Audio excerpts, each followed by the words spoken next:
Hello, everyone. Thanks for coming into this session. Just hold on a little while before we get started, okay? We're just waiting for the rest of our friends to come in. And once the time is up at 8:30, we will formally get started. So meanwhile, I have my good friend here from South Africa also joining us in this session. She's the guest speaker. And welcome, Nicki. Hi. Thank you. So yeah, thank you. Thanks Julian. Welcome, everyone. Thanks for hopping on. Yeah. So yeah, this is the start of a very long number of sessions that we are going to do, not only about South Africa but also about Southern Africa and maybe beyond. So if for you folks who's really interested in Africa, and to find out really a lot more of what Africa could offer in terms of visiting the place, and seeing the beauty of it, please ask the questions later on. You will have a lot of opportunity to do that. Please key into the chat box and we'll be able to answer them one by one, okay? Yeah, so maybe for a start, while we're waiting for the session to start, maybe Nicki can just start off with you. Yeah, just ask you some little questions, and maybe you could, give us your opinion on those. You see, so the thing is that, I think as a local, right, what is the one thing that you would recommend to tourists coming to South Africa? What is that? Sure, Julian. Yeah. That's quite a tricky question because we have so many amazing things to show in South Africa. Quite a difficult one. Really? Okay. Yeah, it's such a vast country with so many different things on offer. It's quite tricky to pick one out. Right. But I would definitely say, if there's one thing you do coming to South Africa, it's you have to go on safari. That's just that's where you really feel the soul of Africa, and just being in the bushveld is just the most incredible experience. Right. But like I said, difficult to pick one. But Nicki, in basically in the African continent, there's so many places you could go for safari, right? Yeah, so there's Botswana, there's Kenya, there's Tanzania. But why specifically South Africa? That is again, I mean, there's some amazing things in South Africa. I think the ability to combine so many different things in one country is just something that's really incredible about South Africa. They say South Africa is a world in one country. Right.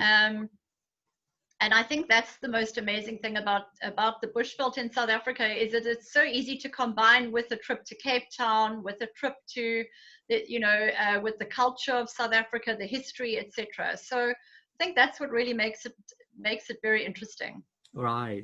I see. Okay, that's really, really wonderful to hear of that. So and then since I have asked you a question, I give you a chance to ask one back. Okay, how about I'd like to know from you, Julian. You when we first chatted a while ago, I know you absolutely love Africa. You've been to Africa many times, to Southern Africa. What is it about South Africa that keeps drawing you back? Right. Okay. I think the thing about South Africa is that, like what you mentioned, it's an all-in-one destination, and you could actually go there so many times, again and again, and you actually see different things. And I appreciate South Africa as a place, especially for photographer. I'm a photographer, so I think there's countless and endless opportunities for photography.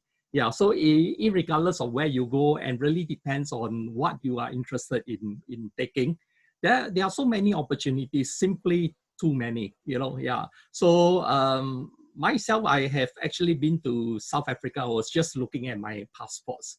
South Africa alone is like 40 times. Yeah, nothing compared to you. You are there every day, but still for someone coming from Asia, I think I kind of like probably still hold quite a nice record, in doing that. Yeah. So and I realized that every time I'm there, I'm learning new things about South Africa. There are always things that I never knew before. So it's always a journey of discovery that I think South Africa could actually offer. Yeah. So that's the main thing about why I keep on going back to South Africa again and again. Yeah. What would you say, Julian, has been your favorite experience in South Africa? Your most my treasured memory? my favorite experience will have to be food, actually. Yeah. So just that people in this part of the world, in Asia, we have a very educated palate. So in a way, because the kind of food that we have over here, the diversity, the different kind of food that the different races that we live with, they are all here. So there are so many different food, and our tongue is basically very, very well educated. But then you see in South Africa, I go there like for the fusion food, for the Western food, and I think that they serve probably the best in the world. I've been to many places around the world, yeah. So when I visited South Africa, and I try out the food, not only that I would have to say that it's very economical in terms of what we are actually spending here for myself, like in Singapore. But then the quality of the food is simply excellent. So one of my favorite thing that I will do in South Africa is always to look for the best steaks. Yeah. So I love the beef steak, and then I'm actually going all around to look for the best ones, all in South Africa. So one of the best ones that I've actually encountered, or I really enjoy, is basically at Nelson's Eye. You know where that is, Nikki? I do indeed, yes. Yeah. So it's a restaurant that I think that most locals will know, but not too many tourists will know. But then, wherever I go to Nelson's Eye, and then I always tell them, say, I come back for the upteam times, and they will always do something special for me, Yeah. So that's like a privilege of being a tourist, actually. It's amazing. We do have an amazing food and wine culture in this country, I must say. And we've got Yes. some incredible restaurants, from sort of fine dining to, to sort of food markets, which is quite a big trend in South Africa. People love the food markets, the open air food markets, which is sort of your very much organic Yeah. type of, foods cuisine that's coming through. It's a Yeah. great way to spend a lunchtime or an afternoon. Yeah, it's just like those open air market that you could just hop by each and every store and get something to eat, Oh, right? Yeah. delicious, and such a huge variety, and then you Yes. have your wine tastings and your gin bars and your craft beers, interspersed, and such a huge variety of foods. It's just, and most of them now have live music as well, which is amazing. So you could really just go and spend the afternoon sitting, sort of eating a whole variety of different foods, and Yes.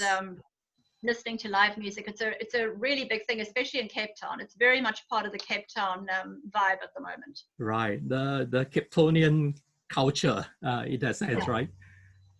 Very much so. Yeah. Absolutely. Okay, cool.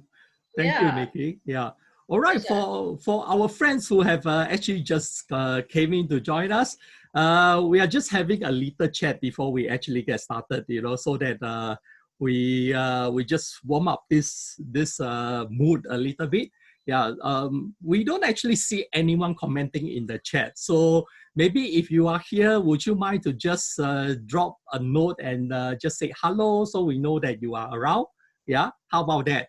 Thank you everyone who has just joined. Please do that. And I saw that Ian actually raised his hand. Okay, virtual hand. Uh, how can we help you, Ian? Thanks for coming. Hello, Faye. Hi. Oh, hi, Ginny. Hi, Vinod. Vinod, thank you for joining us yesterday too, and thanks for coming back again today. Yeah. So we have quite a number of sessions. Oh, thank you, Paul. Yeah, Paul is very active all around, and thank you for coming in. We've seen that. Wow. Okay, Zena, MS. Yeah, thank you. Wow. Now we see. Yeah. Now we see a lot of people coming in and saying hello, hello, everyone. Thank you. Thank you so much. Happy to join in. Thank you. Hi, Bob. Hi. Thanks for coming. And Joanne, Ellen. Oh, hello, Ellen. Yeah, thanks for coming. Oh, you made it today. Very good. Yeah. And LJ, all right. Yeah. So Nikki, you can see a lot of people is coming in here. Wow. And Fantastic. Alice Love is it. also here. Wow. Okay. You have been on safari in South Africa 5 years ago. Must sign Masai Mara National Park and the safari in the north. Wow. Okay. Yeah. Fantastic. I have to introduce you to South Africa now. You'll have to come Ah. down south. Hello, Ian. Yes. Oh, wonderful. Okay, I think probably we should really get started so that we keep within this 1 hour thing, because nowadays I think people have been doing too many webinars and they get lethargic after a while. So it's good that we get this started, make this short and sweet, and then we take the questions from everyone out there. How about that, Nicki? Sure, let's go. Okay, so let me just start off by thanking and welcoming everyone for tuning in today. Yeah, as you probably know or you doesn't know. Okay, my name is Julian, and I'm from TopLiners Club, which is a licensed boutique agency here in Singapore. Okay, together with me here is my boss and my partner. Okay, that is Ming Wei. He's also from TopLiners Club, so you can see his handsome face at the top. Okay, and not forgetting, we have our guest speaker here for this series. Okay, who is joining us. So please allow me to introduce Nicki Demulle. So Nicki is our working partner in Southern Africa. Okay, Southern Africa. So Nicki is a South African who is based in Cape Town and runs African Spiral, which is regarded as one of the most personalized travel agency there in South Africa. Okay, so now this is the start of a series of topics on South Africa. So we are going to start with South Africa first and later on moving on to Southern Africa and also to other parts of Africa. Okay, so we will try to keep each of this session between half an hour to 1 hour.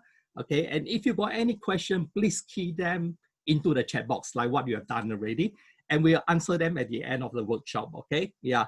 Note that the next session, okay, will be on the 27th July. That is 2 weeks later at the same time, 8:30 p.m. Okay, so do look out for the invites for this. Yeah. With this, let me just pass over the time to Nicki for her presentation. Nicki, please. Yeah. Thank you. Welcome, Nicki. Right.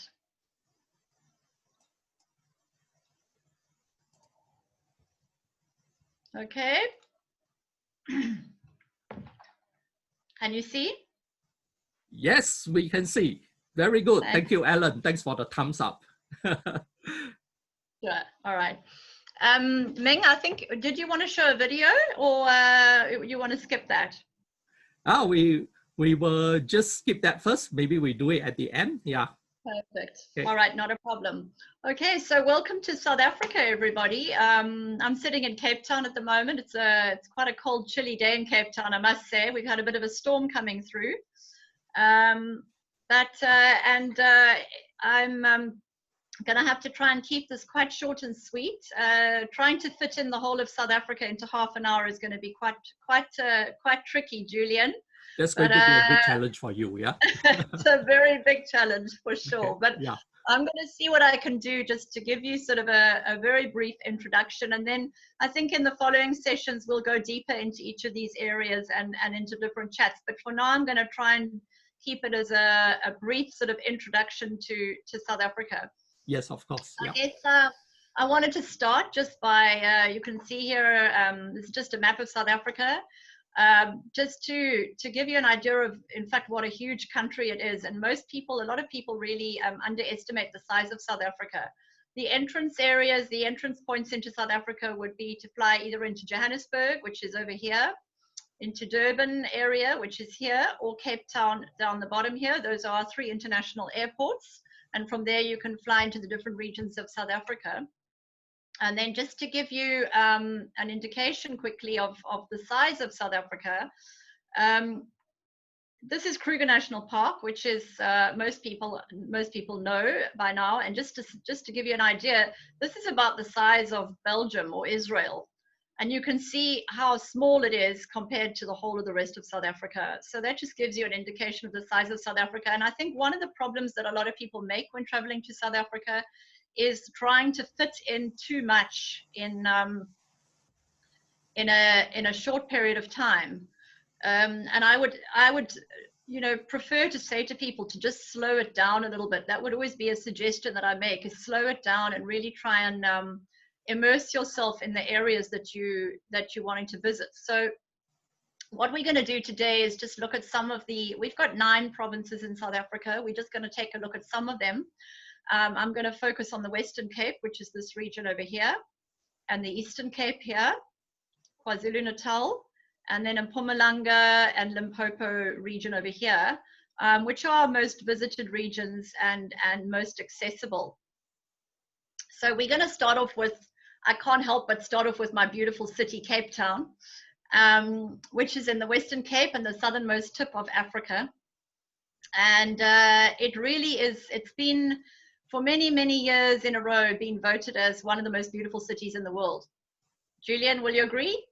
Oh, yes, that's actually my number 2 favorite city. Number 1 is Singapore. Yeah. Sure.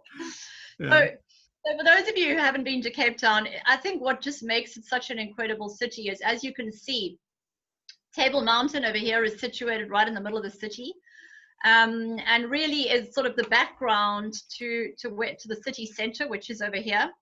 And the whole city center, as you can see, is surrounded by mountain and sea, which just makes it the most beautiful city to visit. It's a thriving city. It's very cosmopolitan, as Julian and I were speaking about just now.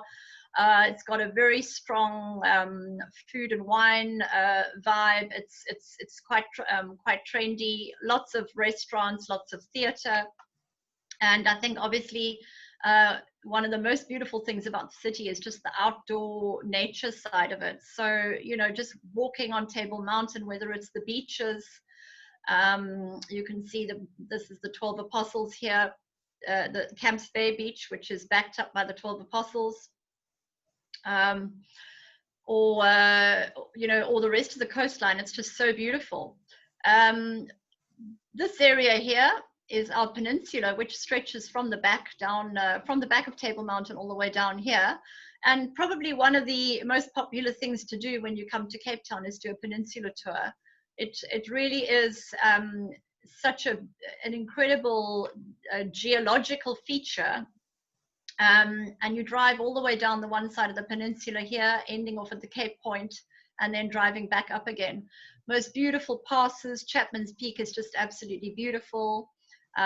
Visiting the small harbour town of Hout Bay, and then coming back along the other side of the peninsula where you have the penguin colony at Boulders, the quaint fishing village of Cork Bay, which has just got the most amazing little restaurants and coffee shops and shops.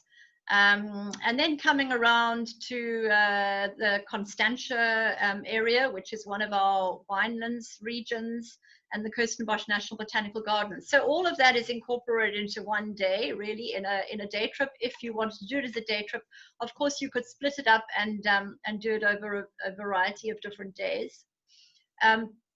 So that is just one of the trips you can do in Cape Town. There's an enormous amount to offer in Cape Town. From the trip out to Robben Island, of course, the cable car up to Table Mountain, you know, the botanical gardens, lots of different walks. So I would really recommend that you need to spend an absolute minimum of 3 nights in Cape Town, and absolutely no less. Anything less would just be, you're going to be frustrated. And I would suggest, in fact, probably 4 or 5 nights would be a perfect amount of time in Cape Town. If you really wanted to explore the area. It really is a cosmopolitan melting pot of cultures and nice vibey area. This is the V&A waterfront down the bottom here, which offers many restaurants and pubs and things in the area. Right, that looks like the Boat Quay and Clarke Quay area in Singapore. Ah. Yeah, so okay. We have something like that, you know, just to correlate that a little bit better for our folks here. Yeah. So moving on, I could carry on talking about Cape Town forever, but moving on from Cape Town, I think one of the other wonderful things about the Western Cape is our winelands region. So what most people don't know, you know, the wine regions that most people talk about are sort of Stellenbosch and Franschhoek and Paarl and possibly the Constantia Valley. But what most people don't realize is we probably have over 20 different wine regions around the Western Cape.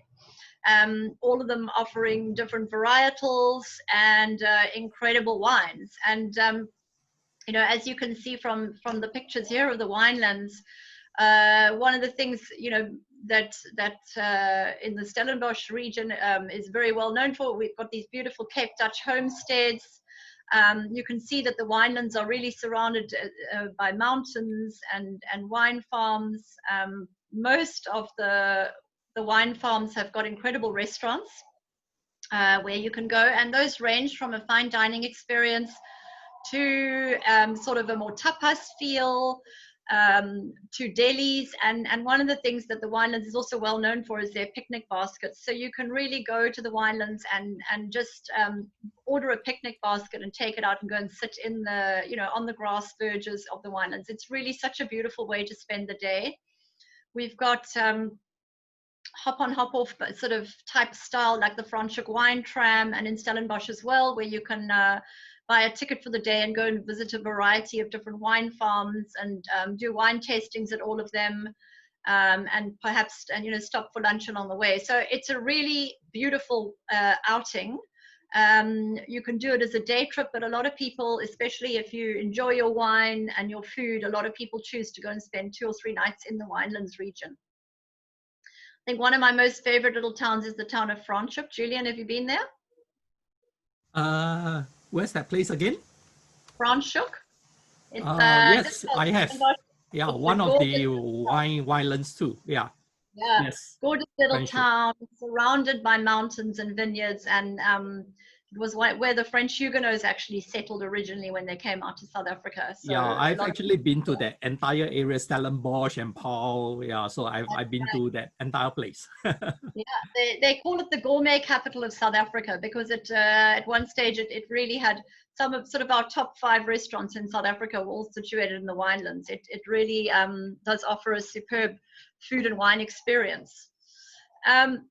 So this is just a quick map showing you. I mean, Cape Town is over here.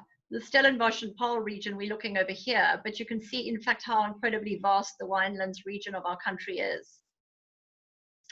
And then I can't not talk about one of my other favorite little towns, which is the town of Hermanus, which is situated about an hour and a half's drive from Cape Town, and very, very easy to combine with a Cape Town trip and a trip around the Western Cape. So Hermanus is most famous for its land-based whale watching. And in fact, it's supposed to be one of the most well-known, the best land-based whale viewing sites in the world. And every year between around June and November, the whales come into the bay to mate and to have their young. And we really have an incredibly large amount of whales. And I think what makes it so special is you can see if you walk, this is the town of Hermanus, if you walk along the cliff, there's kilometers and kilometers worth of cliff paths all the way along here. And it's just so beautiful to walk along the cliffs, and the whales really come to sort of within 100 meters of the shore. And it's just really, really beautiful. So that's sort of any time between June and November. I think one of my most favorite things to do, one of my happy places in Hermanus is there's a little restaurant just around the corner over here called Bintang's Cave. And it's literally a restaurant that's built into the caves right on the cliffs, right against the water's edge. And to just sit there, I have sat there before where I've had whales, you know, within 100 meters of the seashore. We've had pods of dolphins swimming past and seals playing in the cliff there. And of course, to top it all up with a wonderful glass of Sauvignon Blanc and a seafood platter, you can't have a better day, right? Nicki, just allow me to add. Yeah, Hermanus is also one of my favorite towns, actually. It's just about 1.5 hours driving, okay, from Cape Town itself. And then, you know, for photographers especially, this is a wonderful place, you know, if you want to take shots like the one that Nicki has in the presentation of the whale bleaching coming up. Yeah. So the thing is that it's recommended to bring a lens like the 400 mm, 100 to 400, you know, about that range at least. Yeah, but you could always, because you are on the shore, so just by the promenade, the part where you're walking, you know, along the shore. So you could also even bring your tripod, and then you can bring your 600 mm if you have it. Okay, and then if you are really lucky, which I have been on a number of occasions. So like last year when I was there with like a group of photographers at the same time. Easily during our 10-day trip, different parts of South Africa, all along the Garden Route, I think we have at least 70, 80 sightings, 70 to 80 sightings. Last year was like fabulous, in terms of seeing the whales. Yeah, so yeah, that's a very good opportunity. And if you're looking at doing taking shots of the whales photographically, I think this is a wonderful place to take note. Okay, back to you, Nicki. It is indeed. And of course, you can go out by boat as well. So you don't need to just take the whale sightings from the shore. You can get out on one of the boats and go right up. The boats are allowed to, they're allowed to go out. And the whales actually come really, really close, sometimes within 50 meters of the boat, sometimes even closer. It's incredible. And then I can't, talk about this region without just around the further side over here. This whole bay here is called Walker Bay. And just around over here is a town called Gansbaai. And from here is where you have the famous Shark Alley. So we have an island in this bay, which is a natural predation site for the sharks. And many, many people from all over like to come through here to go shark cage diving. And of course, when you go out into the bay, especially during that time, as I mentioned, June to September, you have the chance of seeing whales as well as sharks and seals and various other sea mammals. It really is a spectacular thing to do. You can go sea kayaking as well down the bottom here. It's a lovely little spot to be. And I think that's just one of the other things the Western Cape offers. I'm going to move on to the Garden Route, and although the Garden Route is actually part of the Western Cape, we kind of it's a region that I like to almost separate out from the rest of the Western Cape, just because it's just such a spectacular region. It's called the Garden Route because of its huge indigenous forests. You can kind of see in this picture over here. It's got the most beautiful vegetation, forest, huge indigenous forests, beautiful lakes and rivers and lagoons and cliff paths that you can walk along, and then beautiful white sandy beaches such as you find in Plettenberg Bay. It's just a region that is really very easy to explore on a self-drive, and very easy to explore from Cape Town. So from Cape Town, it's sort of about a 5-hour drive up to the Garden Route. I think what makes it so interesting is the different, the scenery that you pass through that whole region. So coming up from Cape Town, you could go up through what we call the Little Karoo, which is sort of more of a semi-desert landscape. But what it really introduces you to is the huge vastness of the interior of South Africa. And I think that in itself is part of the appeal of South Africa, is the massive open spaces that you guys don't get in Singapore, right? It's so incredibly vast that it's sometimes quite mind-blowing to drive through there. You can be driving for hours and just see space in front of you. So there's the town of Oudtshoorn we've got what we call the Route 62, which is the route that travels up from Cape Town up to the Garden Route. One of the longest wine routes in the world, in fact, and it goes up through the town of Oudtshoorn, which was originally the feather capital of the world. Many, many ostriches in the area, and you can still visit ostrich farms. It's also well known for the Kango Caves. You can see here's a picture over here down in the bottom. Vast inland cave system, which you can go and visit. And well known for, the ostriches and meerkats and other things in the area. A very beautiful little town to visit. Then you come over the Outeniqua Pass, which in itself is a beautiful pass to drive over, and you descend down into the Garden Route, which is along the coastline, and you just have going from the interior, which is the more drier region, straight down into the Garden Route, which is just so many lakes and forests and lagoons. So this picture here, probably in the heart of the Garden Route, is a town called Knysna, which is situated on a huge lagoon. And this is 2 sandstone peaks, which is the entrance to the lagoon. The most beautiful little town, which offers an incredible amount of things to do in the area. Nicki. Plettenberg, yes? Yeah, sorry to interrupt. how do you spell niceness? Ah, it's almost very difficult for you to say. It's spelled K-N-Y-S-N-A. So K-N-Y-S-N-A. Yeah. Y-S-N-A. Yeah, Very difficult. yeah, you know, I heard a joke about niceness, how it was named. I don't know if you have heard of that. You know, but then you see when the Dutch came by the area, they were exploring the area, and then he was talking to each other. He said, "Nice, huh? Nice, huh?" You know. So he was telling his partner. He said, "Nice, huh?" Yeah. So that was how niceness actually got the name. You know. Yeah. So we were just thinking that it start with an N. You know, like Yeah. NICE, but it's not. Yeah. Yeah. So No, it's not. It's very difficult for tourists to pronounce because when I speak about Neisner and then I write it with a K, people think it's a different town completely, but it's not. It's spelled K in like Kneisner. yeah. There you go. The beauty of language. Yeah, Okay. yeah, Sorry to absolutely. interrupt. Yeah. Just No, continue. not a problem at all. Right. It's a gorgeous place to visit, and just further on is Plettenberg Bay, which offers boat-based safaris, again, to see whales and dolphins, and one of the most beautiful beaches around, beautiful white sandy beaches, and lovely walks in the area. So it's, to me, the garden route it's a wonderful and very easy add-on to Cape Town and the Western Cape. It's a very, very easy self-drive route for people wanting to do it on their own. And close by to Cape Town. Um, it's got a lot of hidden gems and it's got a lot of activities to do in the area. So here, just as an example, you've got the Blowkrans Bridge offers the highest bungee jump in the world at 216 meters.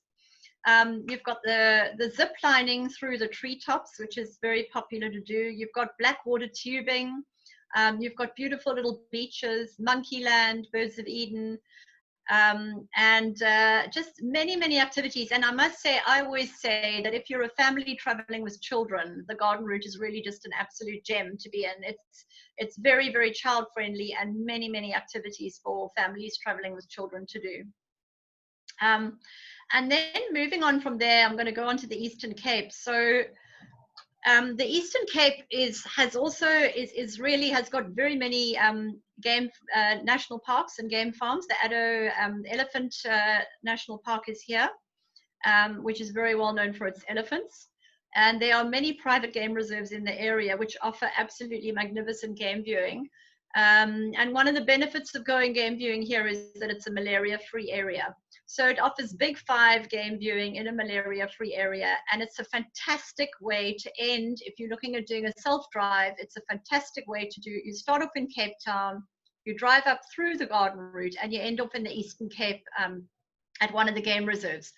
It really is all-encompassing. You've had an incredible experience with loads of, and as I was saying, Julian, to you earlier on, you've really then managed to see such a huge variety and diversity of South Africa in potentially sort of a 12-day self-drive or a 12-day trip up the garden route. Really easy to do. The Eastern Cape is much more rural. It's really well known for its game farms, but also its really beautiful beaches. You can see here what some of the beaches look like in the Eastern Cape. Really remote and rural, and you can go onto some of these beaches and just walk for absolute miles without seeing a soul just about, which makes it a lovely way. Actually, what I really like to do is end off your itinerary with sort of 2 nights at one of the beautiful beach destinations. So afterwards, just before going home, which is a really magnificent way to end off your safari, is off at the beach. Right. So now moving up from there, we're going to go up to KwaZulu-Natal. KwaZulu-Natal, I was saying they like to say that South Africa is a world in one country. KwaZulu-Natal to me is sort of a world almost in one province. It just offers so much diversity. And it's a really, really spectacular province. So starting off in KwaZulu-Natal, we have the beautiful Drakensberg mountain range, which you can see here, which offers the most incredible walks and outdoor nature. It's just a really, really beautiful place to be. I would really recommend spending 2 or 3 days there, especially if you enjoy walking. The walks are really spectacular. Durban itself was the entry point into KwaZulu-Natal, and very well known for its beaches and its surfers. It's got a massive, it's actually the second largest Indian population outside of India. And obviously there's quite a cultural mix going on in KwaZulu-Natal. And then of course the other beautiful area is the game lodges. So the Hluhluwe Umfolozi National Park is in fact the oldest national park in South Africa, and was originally there to protect the rhino, the black and the white rhino. Incredible rhino sightings in that area, as well as the other big five. So there's incredible big five and a huge diversity of game reserves stretching all the way up through KwaZulu-Natal. Right up into the north. There's many game reserves. And then one of the other spectacular regions of KwaZulu-Natal is this area here called, again, a really difficult name to pronounce. It's the Isimangaliso National Park, or the sort of the St. Lucia wetlands region. It's really very beautiful. If you have birders or photographers who are interested in birding, this is an absolute must in your South African itinerary. It's of course also very well known for its hippos and crocs, and one of the most popular things to do in the region, you can see here, is the hippo croc cruise in St. Lucia, where you really get to come really close, really close to the hippos and the crocodiles. Yeah, it's just a really beautiful region of South Africa. Yeah. It's also sort of the heart of the Zulu culture, and a lot of history in the area. The battlefields route, if anybody's interested in that, is situated in the province of KwaZulu-Natal as well. And it really is one of my most favorite provinces to visit. This region here is right up in the north of KwaZulu-Natal. This is part of the Isibindi portfolio of properties. They have a lodge up here called Tonga Beach Lodge, which is really, I kind of feel like it's a bit of a Robinson Crusoe style type of property, with beautiful little thatched rooms right in this, you can see in this coastal forest reserve, and the most beautiful stretches of beach. This is what you're looking out on from the rooms. Beautiful stretches of beach, an amazing place, again, to go, diving in this area, snorkeling and turtle watching. So the turtles come in to lay their eggs December, January, and it's an amazing thing to do at that time of year, is to watch the turtles, the turtle eggs hatching, or to watch them laying their eggs. Really incredible place to be, and just really remote, actually. Just it's beautiful. And then up the top here you have the Cozy Bay region, the Cozy Lakes, beautiful forest region, raffia forests, and lakes, again, and that beautiful lake system. So that's right up north against the Mozambique border, in fact. Quite a few people like to combine it with a trip into Mozambique from that area. Right. So yeah, that's the KwaZulu-Natal area. Was somebody wanting to ask a question? Yeah, so yeah, I'm always a curious one, so I'm going to ask on behalf of the rest of the folks here. So okay, Nicki, sure. Just now we saw some really cute photos of the hippo. Are they really cute, or are they like yeah, because they look clumsy, they look big and fat, yeah. So what are they really?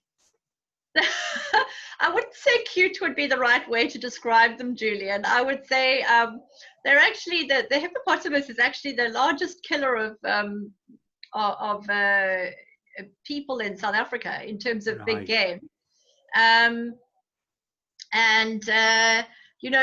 They've got, I mean, I would say cute would not be the word. They have got, I mean, when they open their mouths like that, when they're sort of almost yawning, it's quite an incredible sighting. It really is. Those mouths are enormous, absolutely enormous. Right. Most of the time they're in the water. Mm-hmm.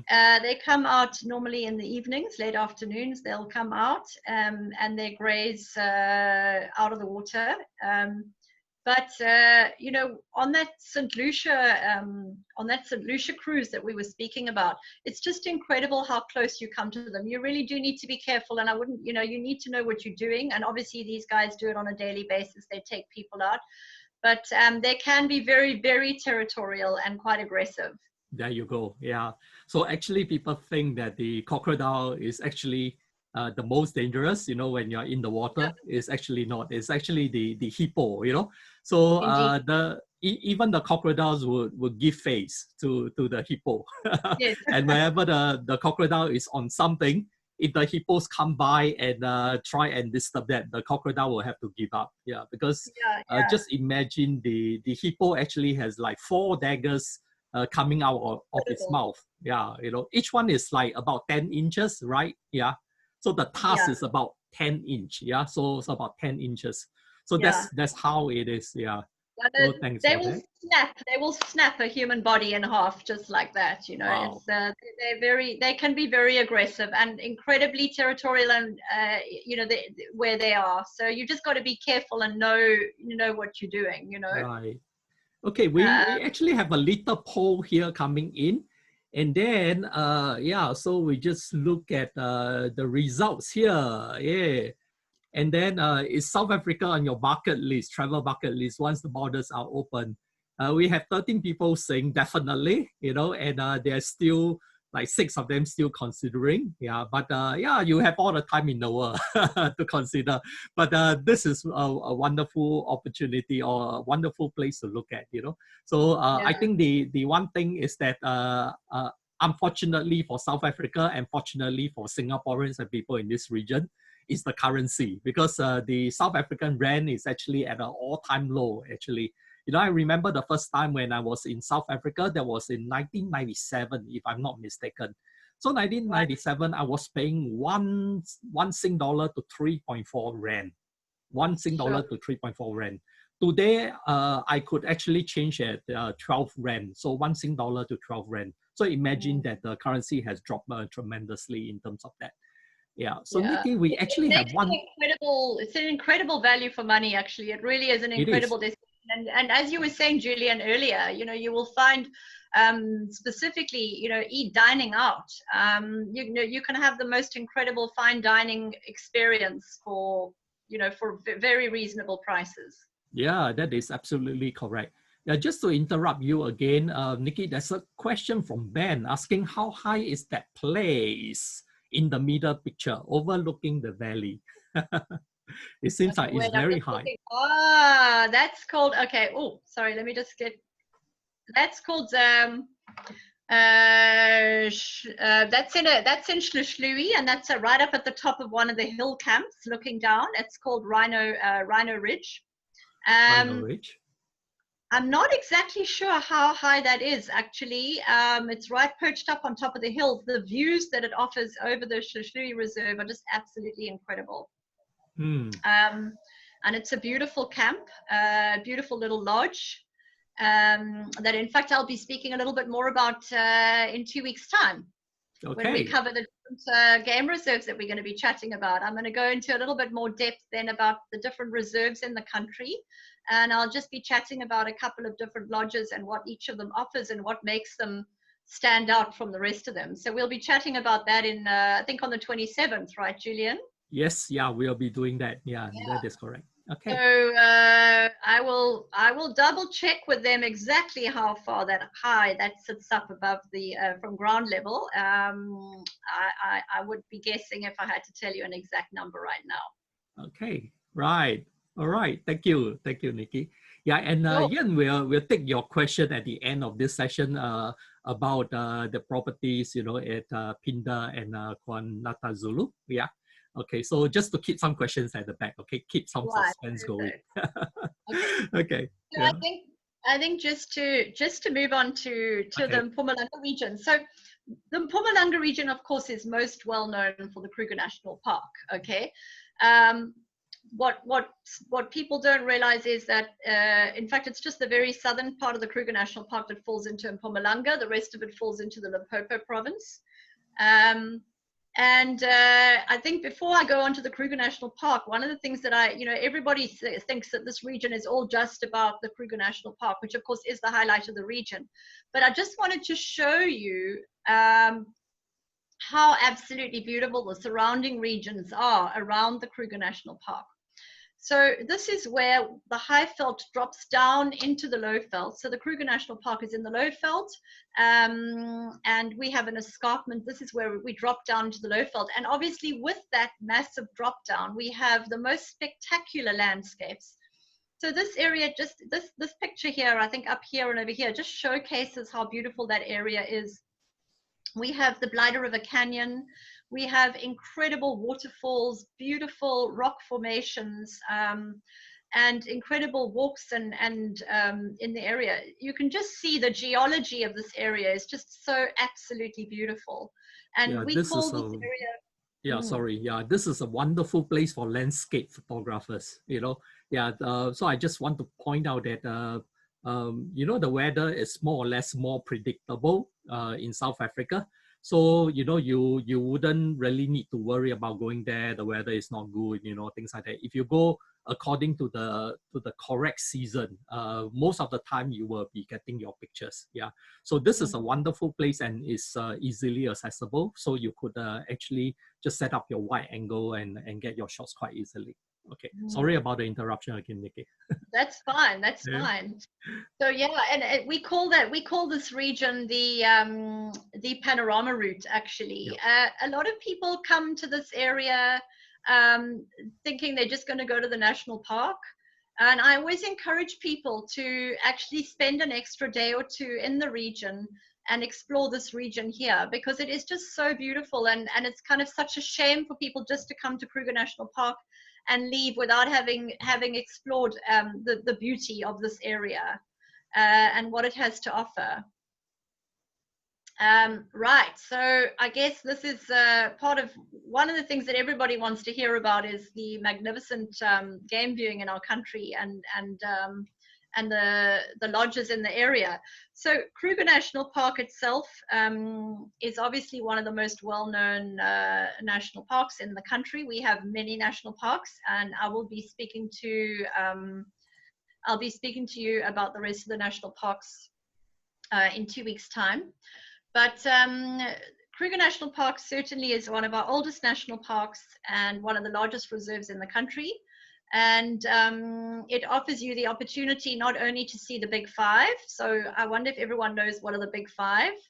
So the big five are the lion and the leopard, the elephant, the rhino and the buffalo. And they're called the big five because not necessarily because of their size, but because traditionally they are the most dangerous animals in the bush. But also not only just to see the big five, but we call it the big five, but the huge variety and diversity of game in that region is just incredible. The birding, the wildlife is just absolutely magnificent. So we have the Kruger National Park is surrounded in the south by private game reserves, which I'll be speaking again more about in 2 weeks' time when we do our next chat, when Julian and I chat again. But just wanted to basically here show you again, not only just to give you an indication of the different types of properties that one has, and again we'll be speaking about how to choose the perfect game lodge for you will be one of the discussions that we'll be chatting about in the future, which people don't realize. So when people are wanting to come to the bush, there's always a lot of questions that I like to ask, because we really try and make sure that we fit the right game lodge to exactly what you're looking for. And as you can just see in these pictures, and that's just what I wanted to show you, the variety. Some people are looking for a really more rustic, immersive experience, and they really like the sort of more rustic tented feel. So you can see here we have sort of a more tented type experience, and then that ranges right up to your full luxury in the bush, like this camp here, Delini, which is really a 5-star experience with excellent food, spas, and you know, gyms and everything else that you would possibly want, and obviously enormous rooms with private plunge pools, etc. So there's an enormous variety of different properties on offer. We have so many different lodges in this country, but I think maybe just to come back to, you were asking me earlier, Julian, about what I love about Kruger National Park. Yeah, I that think is right. Why started, is it so special? before we started, I think before we started on the conversation earlier, we were just chatting. You know, for me, and I think what the bush really offers is, I just absolutely love the tranquility. It's just like the peace and the tranquility that one finds in the bush. It's like a true soul experience. I just absolutely love going back to the bush over and over again. And I think it's really a place where you find that incredible, just the quiet and the peace, just sitting in the bush and listening to the sounds of the animals, just sitting out and watching the bush belt, watching the sun rising in the mornings and the incredible sunsets out in the bush. It's just an experience that you can't find anywhere else. And I think it's just something that is like food for the soul, that is just what attracts people to go back over and over again. You know, I think, Julian, you were saying the same, but we have a lot of clients that just keep coming back, or repeat clients back into Southern Africa. And I think this is really what they keep coming back for, is once they've been to the bushveld, it's a really hard place not to want to go back to. It just captures you. And I think that's just what I love about any of the game parks in the area. It's just incredible. Do you feel the same, Julian? Yes, yeah. Like what Ian was saying, I can't agree more. Yeah, so yeah, definitely. And I think this is where also quite a number of National Geographic footages were actually caught or filmed in Kruger.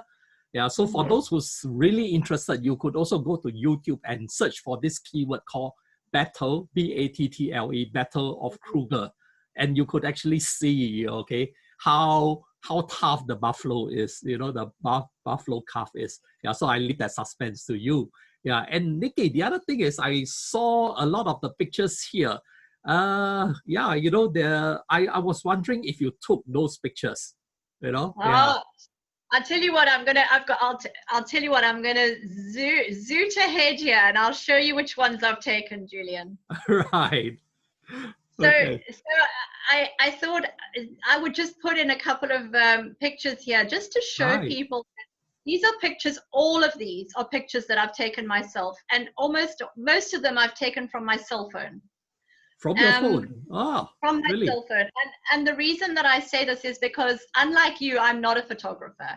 I love being in the bush, and to me, I love just immersing myself in that bush belt, but I'm not a photographer. And yet these are pictures that I've taken just from the game viewing vehicles, just sitting, watching the animals.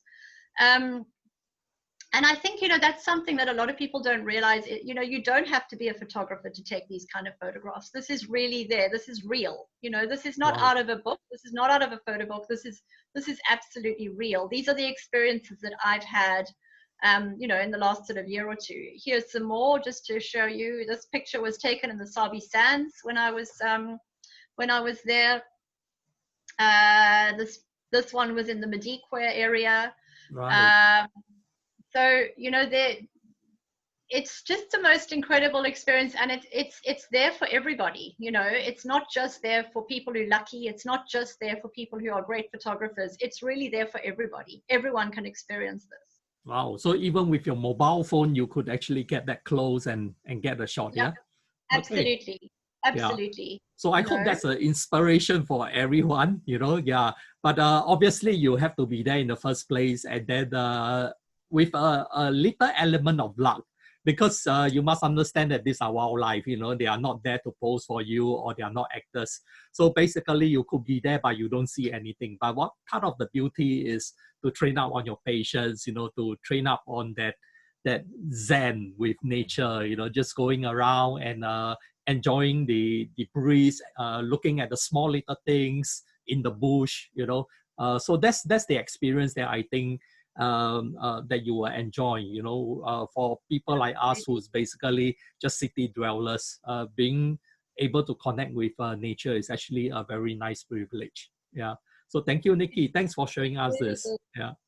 Sure, not a problem. I think, you know, you were saying, Julian, about the luck. I have to say here that the rangers that take you out in the bushveld are just incredible. You know, their knowledge is just so huge, and the trackers are just able to track down. You know, they seem to just be able to follow the game. So yeah. Yes, it's a bit of luck, but I'll also tell you that it's a lot to do with your ranger. Sure, cool.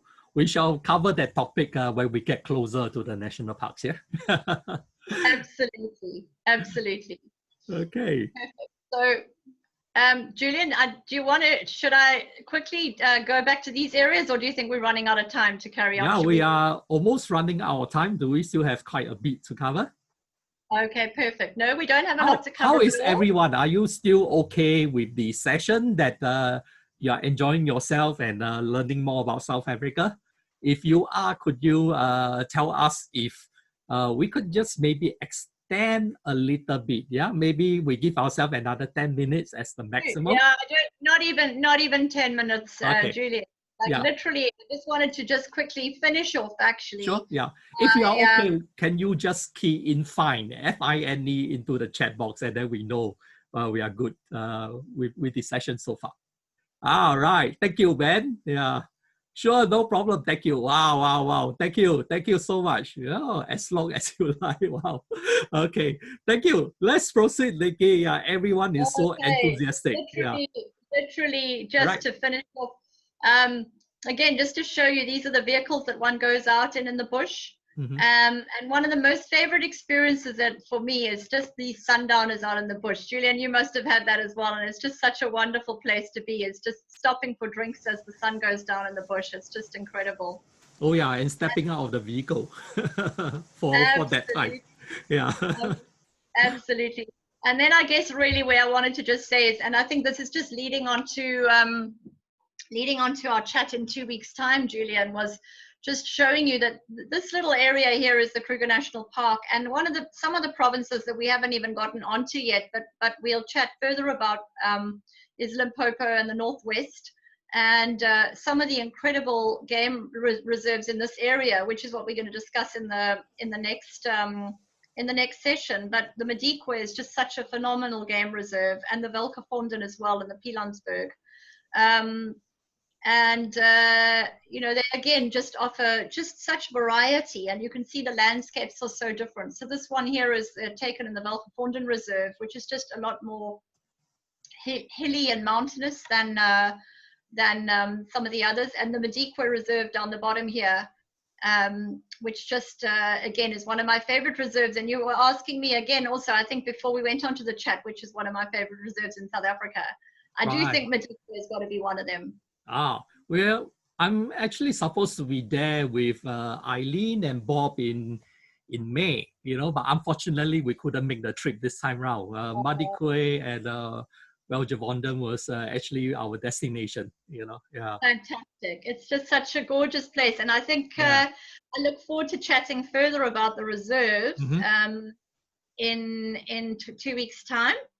When we get onto that, and I think then we're just going to cover a lot more detail on the different reserves in South Africa, and why one would go to each of them, and what the special, you know, what is special about each of them. Right. Okay. Cool. So, has anybody got questions? Yeah. Is this the end of your slides that you have today? That's why I said 2 more minutes, Julian. I just wanted to end off. Oh, great. Okay. Yeah, not the only reserve in South Africa. Yeah, I have managed to answer most of the questions already, but we still have a couple here. So like, for example, Alice has a question asking, which I think this is an important question for everyone. Is personal safety a big issue in South Africa?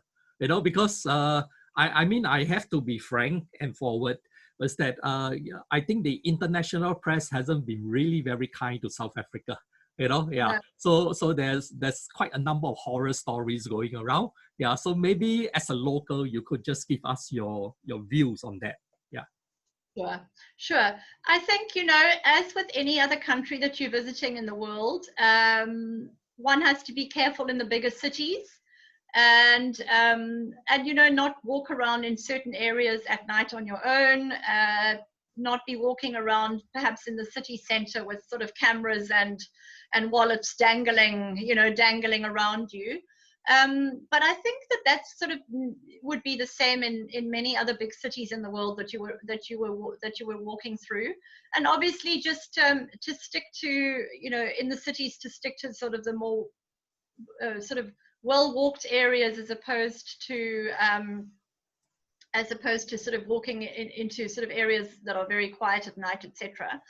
And then obviously there are you know, there's certain, it's really just trusting, you know, we know where which areas to take people into and which areas are better to avoid. And certainly all of the areas that we've discovered that we've discussed in today's chat are absolutely fine to travel through. So I really think that as a tourist, it's just a case of being sensible as opposed to, you know, just not being sensible and just being careful.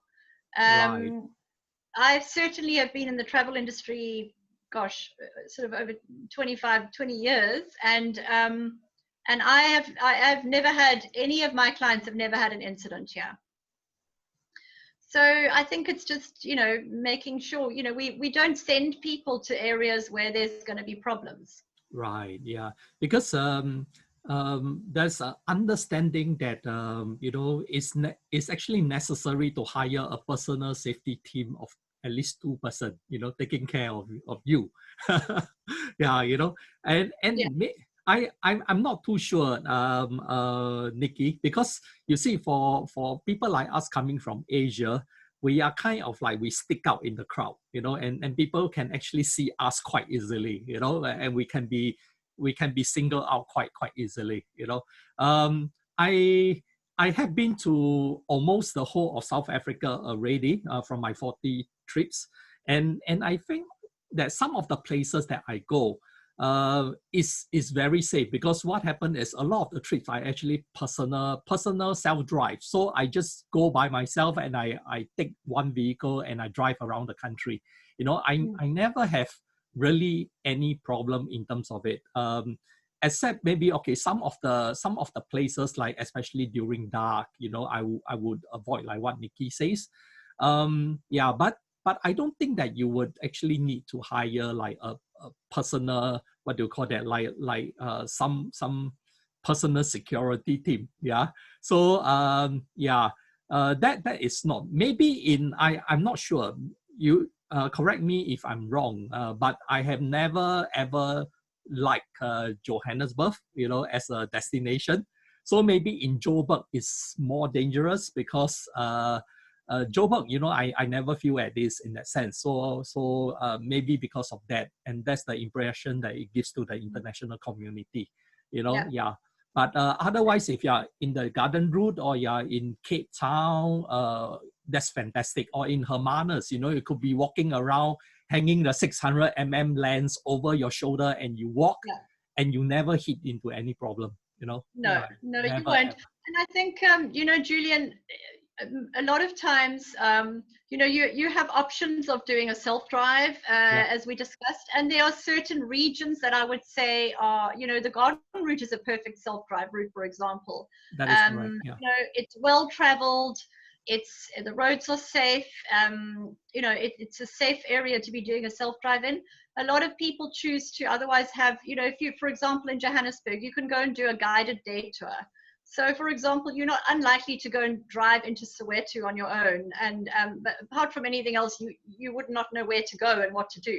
Yeah. So, you know, if you were going to go and do a trip in Johannesburg and go and do, for example, a Soweto tour, which is a very interesting trip to do, and one of the most popular trips to do in Johannesburg, you would go with a qualified guide, and those guides know exactly where to go and where it's safe for you to go, and they're going to look after you because it's their job to look after you, you know.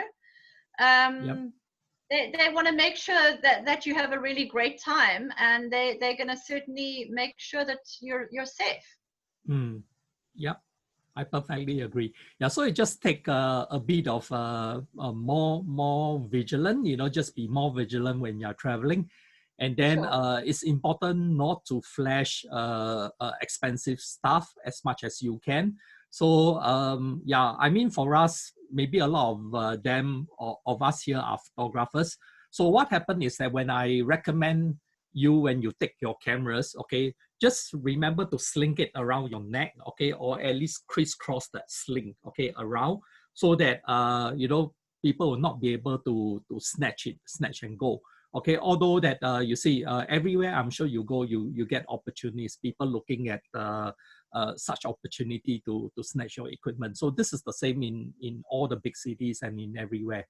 Yeah, but personal experience, let me tell you, okay, I mean, this is totally frank. Okay, maybe I'm lucky, or maybe, you know, it's just not the opportunity for those people. But what happened was that I was in this very poor town in South Africa. Maybe Nicki would know this town. It's called Philippolis. Okay, Philippolis is in the Free State, somewhere in the middle of South Africa. So what happened in Philippolis is that the unemployment rate was like 90%, 90.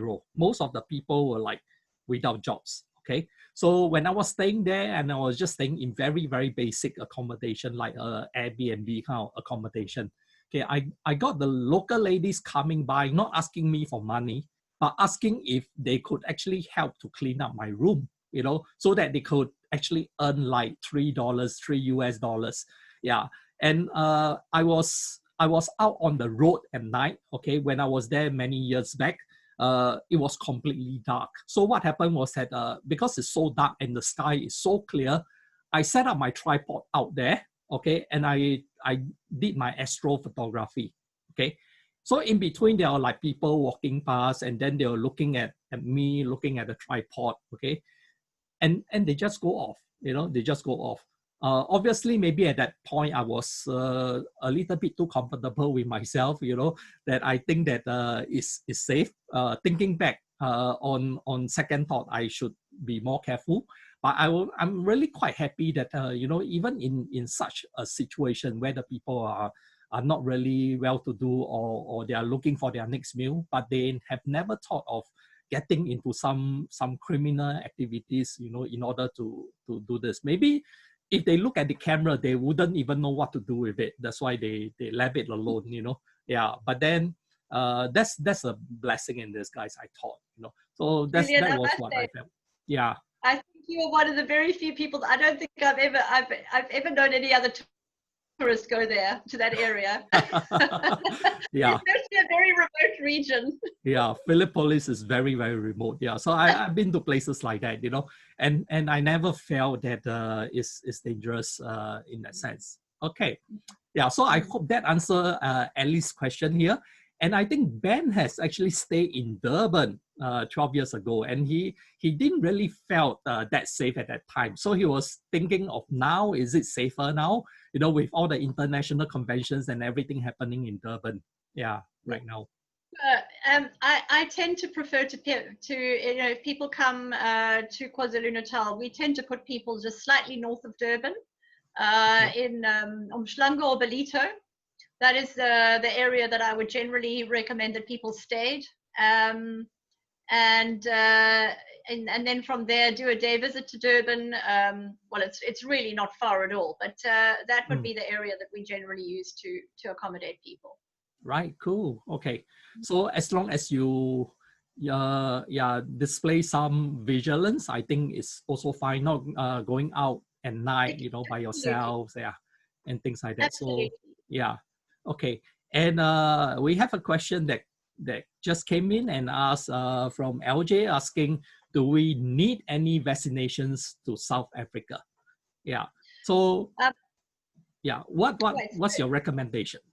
Yeah. The only thing that I would suggest, again, the only thing that you need to be careful of is the malaria areas.